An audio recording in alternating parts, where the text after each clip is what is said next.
everyone, it's Michelle.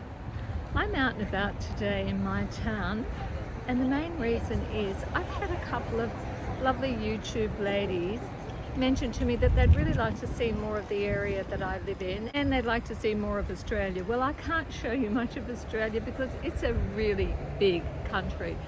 There was a time where I got around a lot more pre-COVID and I could have shown you more, and hopefully that will happen soon in the future. But right now I thought I'd start with my area and my town. My town is rather famous in Australia. It's a very, very popular tourist resort, and it's not just popular with Australians, it's popular from people all over the world actually. You can see that word there is Cape Byron. So I'm in Byron Bay. It is the most easterly point of Australia. It has the most incredible beaches. It has beautiful rainforest, and it's famous for lots of different reasons. One of the reasons obviously is it's just stunningly beautiful, and it's in a subtropical climate as well. Another reason that it's famous is ever since probably I would say the 60s, it's attracted lots of artistic people, creative people, and people that just want to be different, alternative type people, people that are not mainstream. So we've got a lot of fantastic art and music, wonderful music in this town. It always has. It's attracted a lot of the top Australian bands over the years. So let's have a bit of a walk and look at the incredible ocean. It's very windy today, but it is warm. I'm going to show you the amazing views of the bay itself. It's called Byron Bay because it is a bay, but some of the beaches are on the other side. So we have several beaches and they're all incredibly gorgeous. Everyone has their favorite, and my favorite is probably this one that I'm going to show you now. Although to be honest, they're all so beautiful, it's hard to decide. So right now I'm walking through a canopy of trees. It's native bush, eucalypt and so forth. Because yeah, we have a lot of eucalyptus trees in Australia, and yeah, we produce eucalyptus oil, and you know, that stuff is absolutely fantastic for when you're cleaning your house. I use it all the time. I buy the oil and I dilute it. It's really good for masking smells from doggies and cats. It's the only thing that I've found that really works.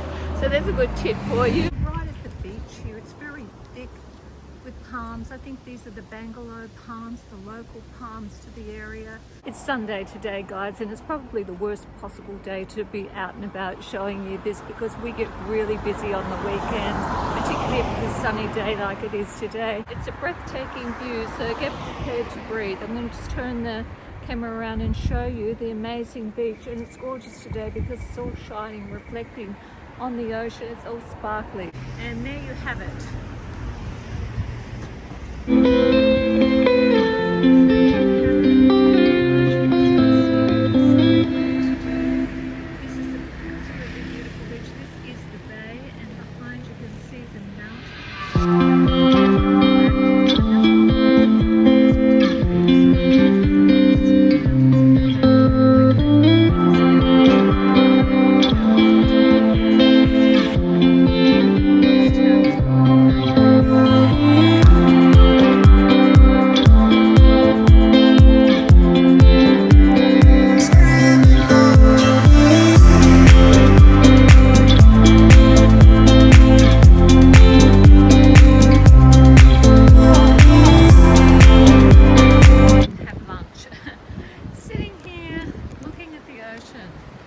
Doesn't get much better really, does it? And you're in the shade as well. But this is a great place to just come and have coffee or have lunch or when the winter. Screaming out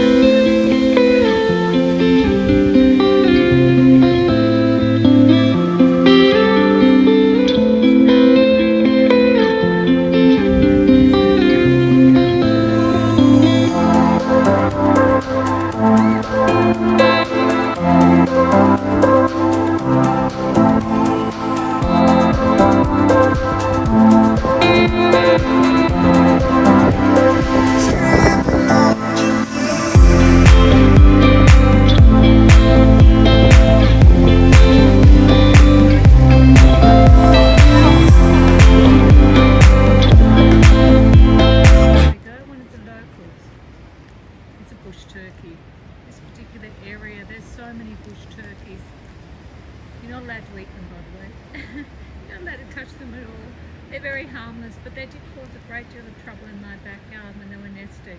But they just wander around in this particular area. Well, they're all over, but they really seem to like it here. There's another one trotting down the road. Bush turkeys. So there we have Captain Cook and his ship, the Endeavour. What's it telling us here? Captain Cook sighted Byron Bay in 1770. He recorded people walking on a straight white beach south of the Cape. Cook named the Cape after fellow naval officer Captain John Byron, the grandfather to the famous English poet Lord Byron. It's funny because some people do think the town is named after Byron the poet, but it was actually his grandfather. So the town of Byron Bay was originally known as Cabin Bar, a local Aboriginal name meaning meeting place. Isn't that a great name? And it is a meeting place.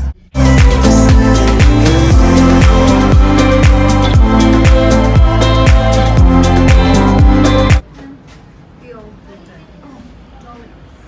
It's Dolly. Storyteller. Jimmy Page. Some really good books here. Matisse. Oh, I like Matisse. Yeah, I like to sit here because there's lovely shady trees and it's a heritage building. It's called Book Room Collective. There's Bob Marley, my guy.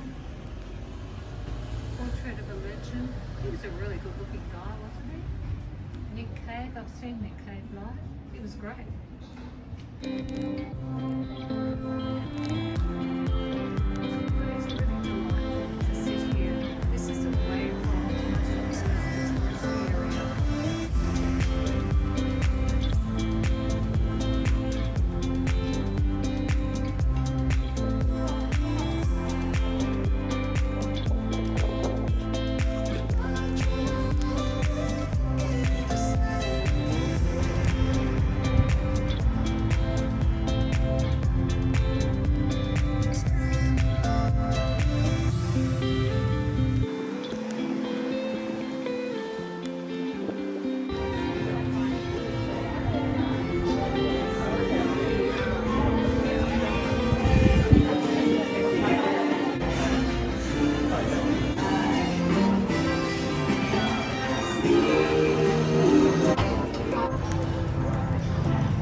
I'm having lunch with a mate today.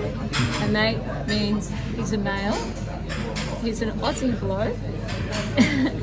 And Lindsay and I are we're just having a coffee together here in a lovely town by the river. And Lindsay is just going to have a chat so you ladies can hear what a real, regular Aussie bloke sounds like when he talks, what his accent's like. You've heard me, well, now you can hear a bloke talking, regular, every day.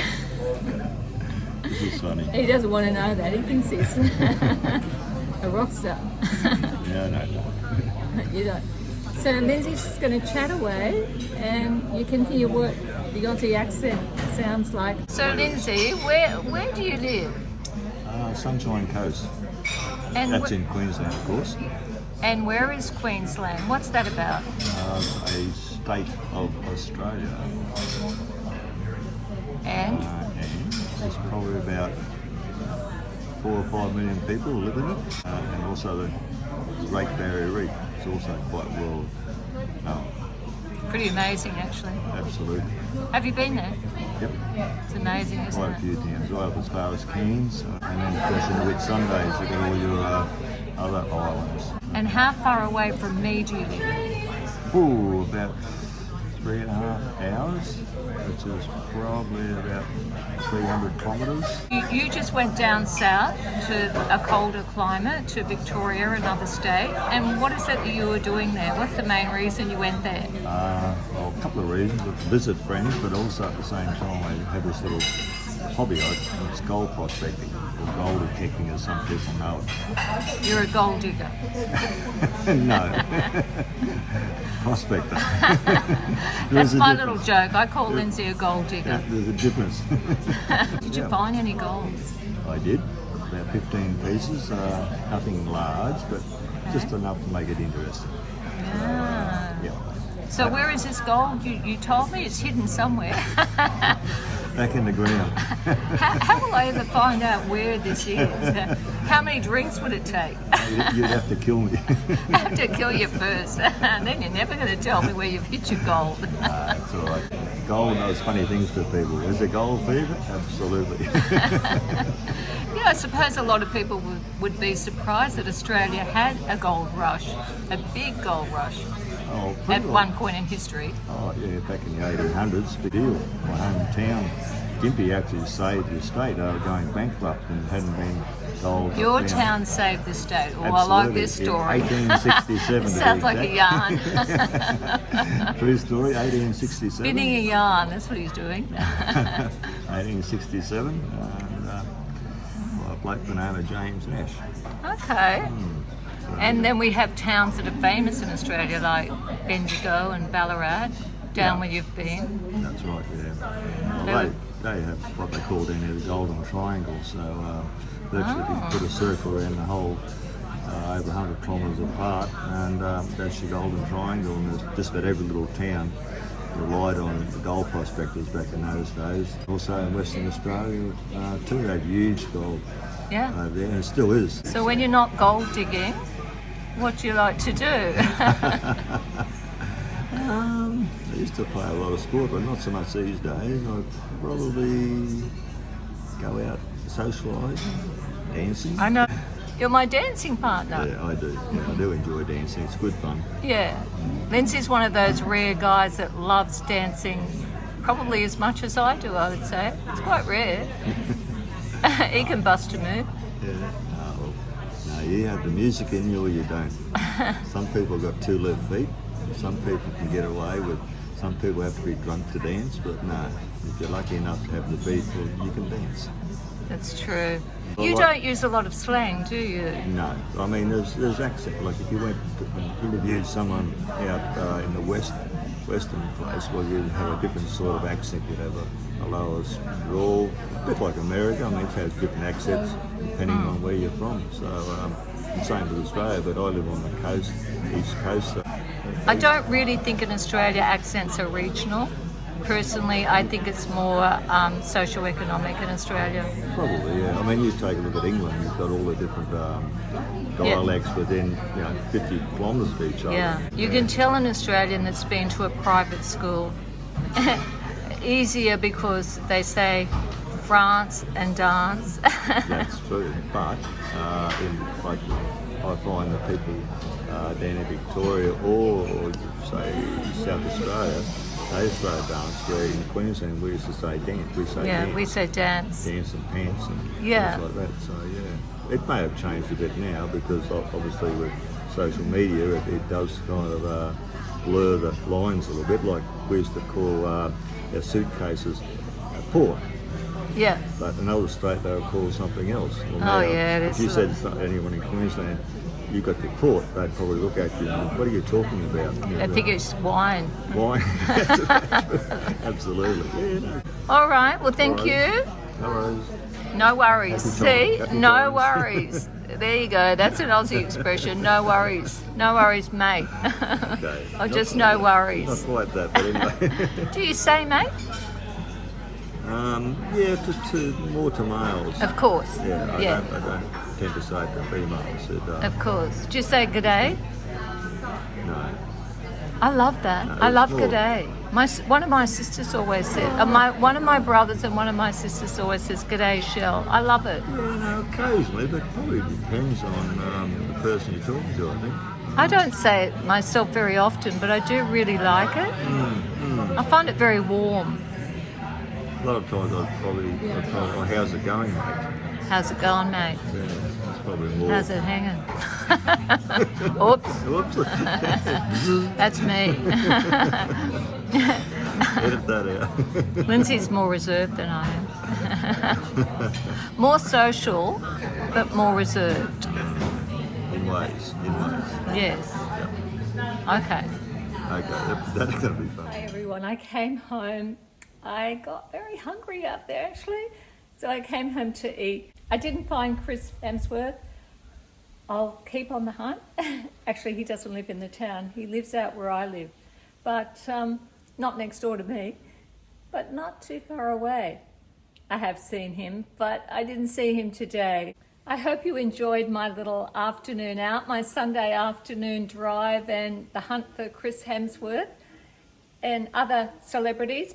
Quite a few of them visit, Matt Damon in particular, and Melissa McCarthy's been living here for quite a while now. I don't know if she's left or not, but she's been here for well over half a year or more. Oh, and lots of other, who else? Zac Efron. I'll try and find out if Chris Hemsworth's in town. Now, how I'm going to do that? My hairdresser. He does live really close to him and he does chat with him. But he probably wouldn't want to tell me because, I don't want to seem like a stalker. I've never seen any of his movies. None of them. Haven't got a clue what he does. Don't really know much about him. But I know that he's popular and I know he's famous and I know he lives here. He's not the first famous person to live in this town. Of course, you all remember Paul Hogan from his Crocodile Dundee franchise movies. Well, he lived, just in the hinterland for a long time. Okay, guys, I gotta eat. I'm really hungry. I hope you enjoyed that. If you want to see more, let me know. If it's not your thing, let me know. So I'll be back soon with a fashion video. Bye-bye now.